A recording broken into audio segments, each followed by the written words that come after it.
मैं तो राघव लखनपाल जी से कहूंगा भाजपा छोड़ के हमारी पार्टी को ज्वाइन करें। आपका सम्मान भी होगा, आपको उचित सम्मान दिया जाएगा, उचित सीट भी आपको दी जाएगी। भाजपा में त्यागी बीमारों और ब्राह्मणों के लिए कुछ नहीं बचा है। ये लोग लगातार एक समाज को फलीभूत करने का ये लोग काम कर रहे हैं। ये रेहड़ी पटरी वालों के ऊपर उनके नाम की चिट्ठियां लगा के लोग क्या हासिल करना चाह रहे हैं। मैं समझता हूँ 2027 में इनको अपने विधायकों के ऊपर ये चिट लगानी पड़ेगी। ये जो दरार थी हिंदू मुस्लिम के बीच की, उसको कहीं ना कहीं खाई बनाने का कार्य किया जा रहा है। और इन लोगों को शर्म आनी चाहिए। जो काम 300 रुपए 200 रुपए में हो जाता था वो 2000 में हो रहा है, और विधायकों की अधिकारी ही नहीं सुन रहे हैं। डीएम और एसएसपी बेलगाम है, अपने मनमर्जी काम कर रहे हैं। वास्तव में विडंबना है। जिस प्रदेश का जो मुखिया है और जो मुख्यमंत्री और मुख्यमंत्री आपस में कुर्सी को लेकर जिनके अंदर खींचतान जारी है, उस प्रदेश से आप क्या उम्मीदें लगा के बैठे हैं? जब सरकार का मुखिया अपनी कुर्सी बचाने की जद्दोजहद में है तो अधिकारी तो बेलगाम होंगे ही। उनको जनप्रतिनिधियों की सुरक्षा से कोई मतलब नहीं है। लगातार लोग अपनी जेबों को भरने का काम कर रहे हैं।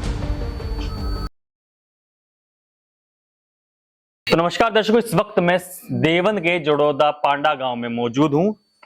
त्यागियों की पंचायत कह सकते हैं, राजधानी कह सकते हैं, इस गांव की सियासत रही है। जानकारी के लिए देना चाहूंगा कि आज की जो शख्सियत है अभिषेक त्यागी, राष्ट्रवादी नवनिर्माण दल के महासचिव, राष्ट्रीय महासचिव हमारे साथ मौजूद है। एक बातें अभी हमें सुनने को मिली कि देवंद से वे चुनाव लड़ना चाहते हैं। अब ऐसी क्या परिस्थिति बन रही है जो चुनाव की बातें आ रही है? सबसे पहले स्वागत है अभिषेक। अच्छा सर, सवाल भी बने, बातें भी आई, रूमर्स भी निकले थे कि चुनाव लड़ेंगे, तो किन मुद्दों पर चुनाव की बातें हैं? 27 तो बहुत दूर है फिलहाल। तो देखिए अभी तय नहीं है, लेकिन अगर पार्टी कहेगी, अगर यहां से कहेगी पार्टी, तो पार्टी का आदेश सर्वोपरि, पार्टी के कार्यकर्ताओं का आदेश सर्वोपरि। अभिषेक त्यागी जैसे लाखों लाखों कार्यकर्ता पार्टी के अंदर काम कर रहे हैं, सभी एक से एक होनहार हमारे कार्यकर्ता हैं।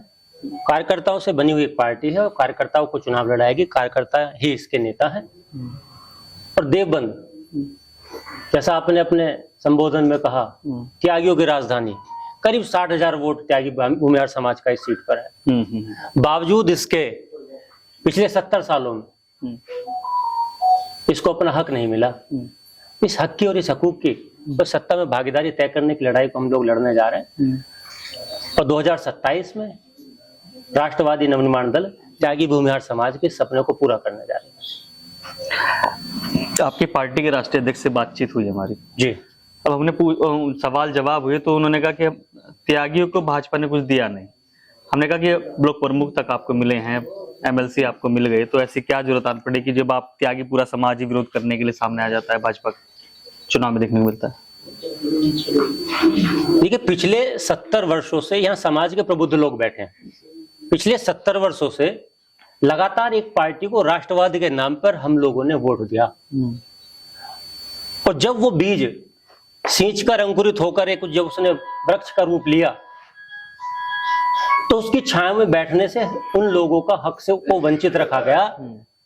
फल खाना तो दूर, उस समाज को जिसने 100% इस भाजपा सरकार को वोट दिया, जब ये पार्टी वृक्ष बन के उभरी तो इसी समाज को इन्होंने साइड उठाकर डाल दिया।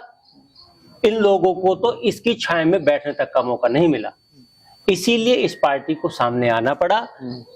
ये त्यागी भूमिहार समाज के साथ साथ समाज के उन सभी अपेक्षित वर्गों की लड़ाई लड़ेगी जो लोग कहीं ना कहीं रूप से, किसी न किसी रूप में इस सरकार से पीड़ित हैं और वंचित हैं। अच्छा, हाल ही के मुद्दों को कैसे देखते हैं? भाजपा कहती है कि जो अब यात्राएं निकल रही हैं उन पर जो भोजनालय हैं, रेस्टोरेंट हैं, उन पर जो नाम लिखा होगा, प्रोप्राइटर का नाम लिखना आवश्यक रहेगा। आप कैसे देख रहे हैं इस मुद्दे को? देखिए जब ये 2017 में आए थे तो इन्होंने जो अगले सरकार के जो कामकाज थे उनका फीता काटा था। आज जब अब जो सत्ता की कुर्सी इनकी डोल रही है, लगातार इनके उप मुख्यमंत्री इनकी कुर्सी को पकड़ के खींच रहे हैं, और मुख्यमंत्री लखनऊ से लेकर दिल्ली तक की दौड़ लगा रहे हैं। ऐसे में इन लोगों से और उम्मीद क्या करेंगे आप लोग? क्या किसी ने इनसे सवाल पूछा कि उत्तर प्रदेश के अंदर स्वास्थ्य का क्या हाल है, शिक्षा की क्या स्थिति है, रोजगार की क्या स्थिति है? जिस विधानसभा में हम लोग आज बैठ के बात कर रहे हैं, यहाँ के बच्चे पलायन करने को मजबूर हैं। यहाँ के लोग अपना तन पेट काट के अपने बच्चों को बड़ी बड़ी डिग्रियां कराते हैं बाहर के स्कूलों से, महंगे महंगे स्कूलों से, और उसके बाद उनको यहाँ से नोएडा, गुड़गांव, दिल्ली जैसे शहरों में 10 बाई 10 की कोठरियों में अपना जीवन बिताना पड़ रहा है। तो विडंबना है इस सरकार की। तो सरकार पिछले 70 सालों से जिस समाज का लगातार 100% वोट लेने के बावजूद अगर हमारे बच्चे यहाँ से पलायन करने को मजबूर हैं, तो लानत है ऐसी सरकार पे। मैं आपको चैनल के माध्यम से मैं ये वादा यहाँ कर सकता हूँ, देवबंद में बैठ के जड़ौदा पांडा की इस धरती से, बाबा नारायण दास की इस धरती से, कि जब हम लोग सत्ता में आएंगे सबसे पहले इन्हीं मुद्दों पर काम होगा। ये रेहड़ी पटरी वालों के ऊपर उनके नाम की चिट्ठियां लगा के लोग क्या हासिल करना चाह रहे हैं। मैं समझता हूं 2027 में इनको अपने विधायकों के ऊपर ये चिट लगानी पड़ेगी। ये जो दरार थी हिंदू मुस्लिम के बीच की, उसको कहीं ना कहीं खाई बनाने का कार्य किया जा रहा है। और इन लोगों को शर्म आनी चाहिए किस तरह का माहौल ये हमारे बच्चों को देने जा रहे हैं। हमारे बच्चों का भविष्य क्या होगा जब हमारे बच्चे सड़क पर निकलेंगे, तो उनके साथ किस तरीके की हरकतें हो सकती हैं जब दो समुदायों के बीच में ये लोग खाई बनाने काम करेंगे। हम सब लोगों को ये बात सोचनी पड़ेगी और प्रदेश सरकार को इसका खामियाजा 2027 में भुगतना पड़ेगा। चुनाव हुए थे भी लोकसभा के, उस दौरान में यहाँ के मौजूदा जो प्रत्याशी थे भारतीय जनता पार्टी के, राघव लखनपाल शर्मा चुनाव लड़ रहे थे, और उन्होंने ये कहा कि मेरी हार के कारण दो यहाँ के नेता हैं जो मौजूदा यहाँ पर मंत्री हैं, एक सदर विधायक हैं, तो उनका सीधा सीधा उन्होंने नाम लिया कि ऐसा कुछ इनका हाथ है मेरी चुनाव हराने में। आस्तीन के साथ बोला गया। अब अभिषेक त्यागी भी यहाँ पर चुनावी प्रचंड लगाने के लिए तैयारी कर रहे हैं। तो आप इस यहाँ की सियासत को कैसे देख रहे हैं? देवबंद की सियासत, देवबंद के किसी नेता का नाम आना इन चीजों के लेकर के। मैं तो राघव लखनपाल जी से कहूंगा भाजपा छोड़ के हमारी पार्टी को ज्वाइन करें। आपका सम्मान भी होगा, आपको उचित सम्मान दिया जाएगा, उचित सीट भी आपको दी जाएगी। भाजपा में त्यागी बीमारों और ब्राह्मणों के लिए कुछ नहीं बचा है। ये लोग लगातार एक समाज को फलीभूत करने का ये लोग काम कर रहे हैं। आपने दिल्ली से लेकर नोएडा तक, लखनऊ से लेकर बलिया तक और दिल्ली से लेकर गुजरात तक आप लोग देख रहे हैं किस तरीके की ये लोग पॉलिटिक्स कर रहे हैं। आज पूरे उत्तर प्रदेश के अंदर, पूरे उत्तर प्रदेश नहीं बल्कि पूरे देश के अंदर लगातार पुल गिर रहे हैं, और जब उनकी जांच की जा रही है तो वो कंपनी गुजराती निकलती है। जब कोई पुल गिरता है तो उसकी कंपनी गुजराती निकलती है। तब कोई बड़ा घोटाला होता है तो उसके डायरेक्टर गुजराती निकलते हैं। ये गुजरातियों ने देश को क्या समझ रखा है। मैं ये नहीं कह रहा कि मैं गुजरातियों से मेरा कोई द्वेष है, गुजरात के लोग बहुत अच्छे हैं, लेकिन ये जो कुछ लोग, चुनिंदा लोग हैं जो देश पर राज करने की जो कोशिश कर रहे हैं, ये लोकतंत्र है। इसमें लोकतंत्र में जनता ही सब कुछ है। जनता आपको सर पर बैठाना जानती है तो आपको नीचे उतारना भी जानती है। और 2027 में इसी लोकसभा क्षेत्र सहारनपुर से ही इनका जो दुर्गति होना है, जो डाउनफॉल होना है, वो तय है यहाँ से।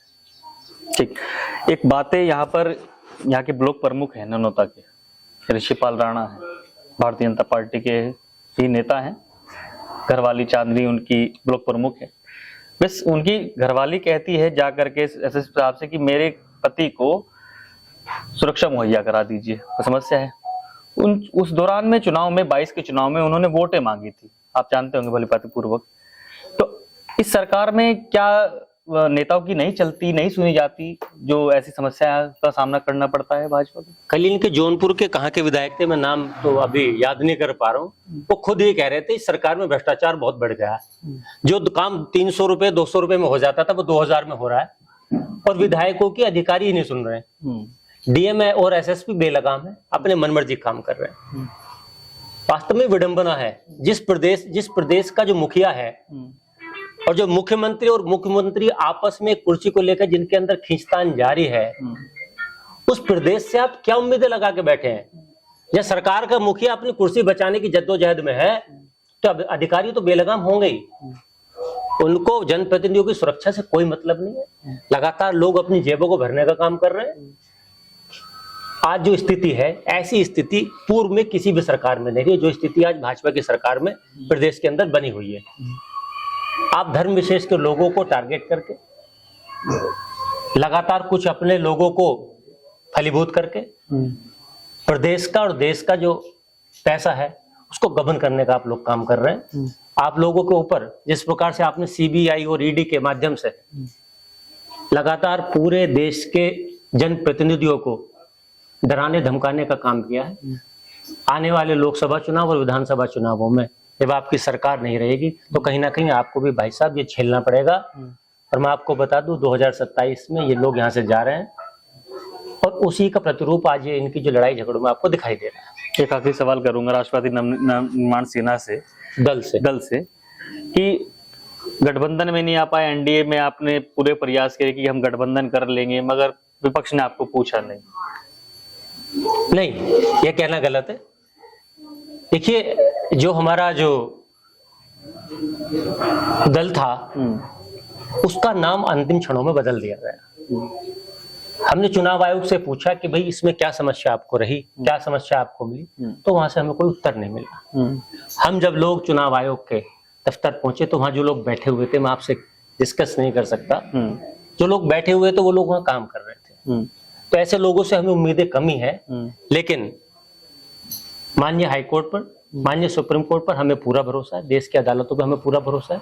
अदालत के माध्यम से हम लोगों को अपना जो सर्टिफिकेट है वो हासिल हुआ और अभी 2027 में हम लोग चुनाव लड़ने जा रहे हैं। और रही बात आपकी जो गठबंधन की है, जब हमारे दल का सर्टिफिकेट और हमें चुनाव चिन्ह ही चुनाव आयोग ने उस वक्त नहीं दिया तो गठबंधन की बहुत सारी बातें बेमानी हो जाती हैं। लेकिन हम बहुत मजबूती और बहुत ऊर्जा के साथ अपने कार्यकर्ताओं के बीच में, अपने लोगों के बीच में हम जा रहे हैं और 2027 अब दूर नहीं, 2027 की तैयारी हम लोग बड़ी मजबूती के साथ कर रहे हैं। और रही बात गठबंधन की, गठबंधन किसी से हो ना हो, ये दल अपने आप में स्वयं में इतना मजबूत है कि आप देखिएगा ये विधानसभा आपकी अपनी होगी।